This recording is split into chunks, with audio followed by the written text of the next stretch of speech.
Hello, Hofstra fans. My name is Nick Capitos, and I'm here today with head coach of Hofstra Wrestling, Dennis Papadatos, for the WB Mason Coaches Report. Dennis, how you doing today? Doing good. Happy holidays, for however you celebrate, and looking Right. forward to Happy New Year. Yep, right back at you. Looking for a happy and healthy new year.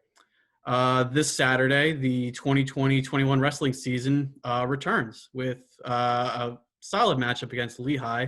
Why don't you break down for us really quick, though, the 2019-20 season for Hofstra Wrestling? I think it was progress. I think we went 11-5. I personally think we should have been 16-1.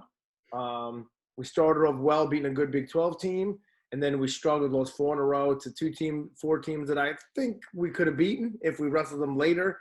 Again, we got hit with some adversity, some sickness, some flu.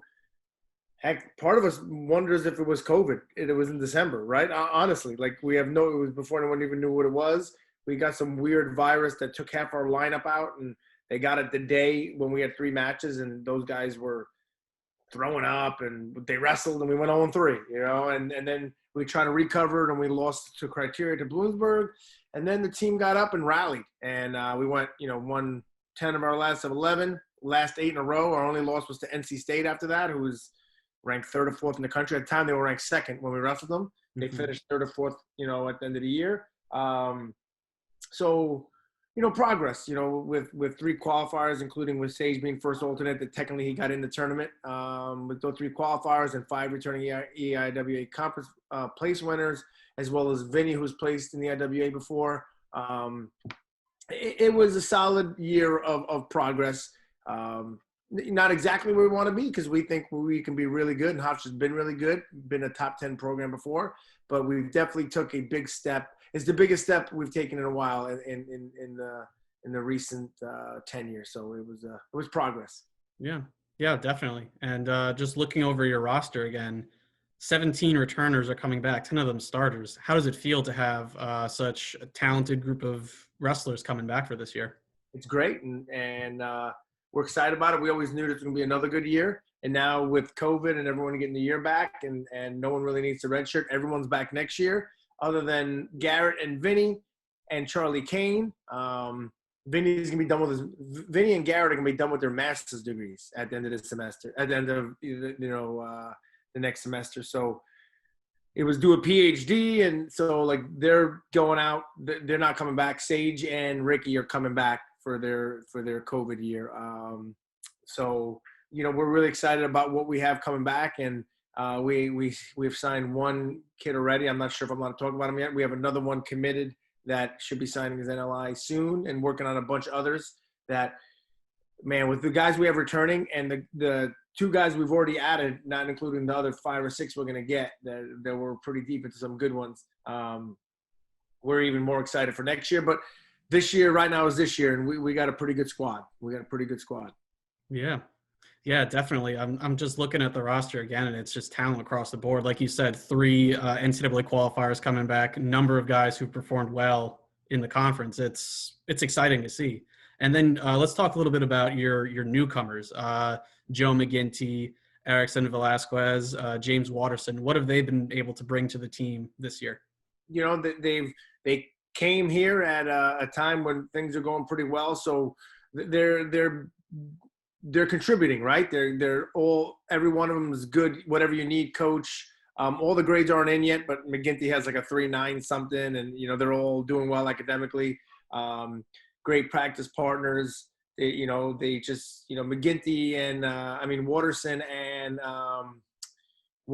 Erickson are right at that 74, 84 pound where we're loaded, where we have Charles Smalls and Trey Rogers and Ricky Stam and Ross McFarland and Sage Heller. And so they got nationally ranked guys every day to practice with. You know what I mean? So they're taking their lumps, but they're getting better every day, and they're being exactly what we needed them to be. Contributors that will continue to be developed. And 2 of them are local, and one's from Monroe Woodbury, where Vinny Vespa's from, and James Franco, our assistant coach. So pretty local guys. It's nice to keep them home. Yeah, it's definitely nice to have a bunch of New York guys, a couple of them Long Island guys on the squad. And going in through the just being in the wrestling room with you guys, they're very vocal. They're always asking questions. And like you said, that's what you ask for. Yeah. from newcomers. So let's talk about how the off-season training has been. It's been a challenge for everyone, including at Hofstra. How have you been able to adjust, or how has practice been this off-season? Um, an adjustment, in the beginning of the year, it's no contact, just running outside, and then it went into small groups, and that was a lot better when we do small groups. And we're lucky enough that we can have the entire team, the entire roster practicing at the same time for about the last month or so, and that's felt normal. So as normal as can be in these trying times. So it's been an adjustment, trying to get creative. Doing small groups, doing practice all day was hard and long and hard to keep the intensity up and hard to replicate and hard to, give everyone what they needed. Then, like I said, at the beginning of the year when there was no contact and stuff, no contact wrestling in the wrestling room is way harder than you can actually imagine. Like it doesn't even, not much you can do. So, but we were grateful that we were allowed to do anything. So we took advantage of it. And, it's been an adjustment, learning curve, figuring things out. But the last month that we're having everyone in the room and it's normal practice, it feels relatively normal. Yeah, that's good. That's good that it's able to feel normal given the pandemic and all the adjustments that everyone's had to go through. Let's talk about the schedule for this season. It's a small schedule, conference exclusive. Why don't you walk us through the opponents that Hofstra Wrestling will face this year?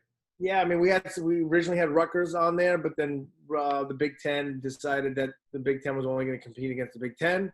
So then we had to take Rutgers off. We originally had Bloomsburg, but they weren't sure if they were even having a season over there. And the MAC kind of had some weird things. So we ended up just sticking with all EIWA. And we started with Lehigh, who's a perennial top 10 team in the country. So it's a good way to start. We're still figuring out if it's going to be a dual meet or not, or if we're going to just do matchups.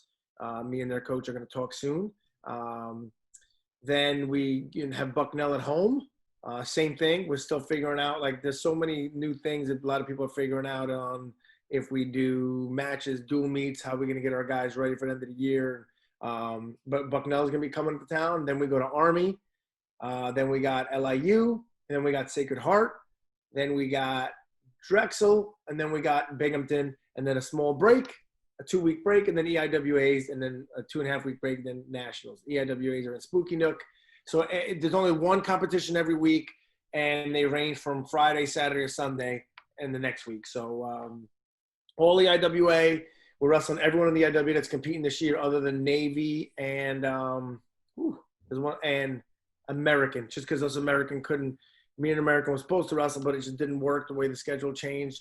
And Navy wasn't on, and I'm good friends with their coach. We'll be on later. So we will see the entire conference, minus those two teams, but we'll see them at the conference tournament. Yeah, it's good. It's a very challenging, even if it, it's all conference, so it's going to be challenging to begin with. But then when you look at the quality of the teams, it's another level of challenging. Yeah. Our conference is good. Binghamton's going to be much improved.